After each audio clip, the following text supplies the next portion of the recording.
Leakage అంశం దేశవ్యాప్తంగా సంచలనం సృష్టిస్తోంది. ఈ అంశంపై పార్లమెంట్లో ఉభయ సభలను ఉద్దేశించి ప్రసంగించిన రాష్ట్రపతి ద్రౌపది ముర్ము సీరియస్ అయ్యారు. నీట్ పేపర్ లీకేజీ నిందితులను కఠినంగా శిక్షిస్తామని అన్నారు. అలాగే ప్రభుత్వం న్యాయమైన విచారణకు కట్టుబడి ఉందని తెలిపారు. పరీక్షల్లో అక్రమాలకు పాల్పడే వారిపై కఠిన చర్యలు తీసుకుంటామని స్పష్టం చేశారు. పరీక్షల ప్రక్రియను మరింత సమర్థంగా నిర్వహిస్తామని తెలిపారు. ఇటీవలి అవకతవకలు, పేపర్ లీక్లను దృష్టిలో పెట్టుకుని పరీక్షా విధానాన్ని మెరుగుపరచడంపై ప్రభుత్వం దృష్టి పెట్టింది అని ముర్ము చెప్పారు.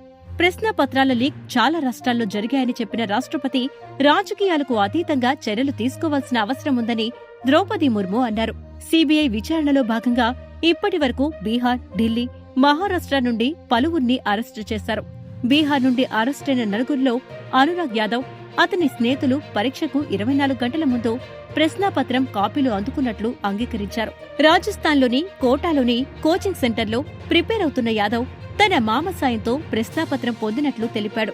అరెస్టైన వారిలో బీహార్కు చెందిన నవీన్ ముఖియాను పోలీసులు ప్రధాన సూత్రధారుడిగా భావిస్తున్నారు.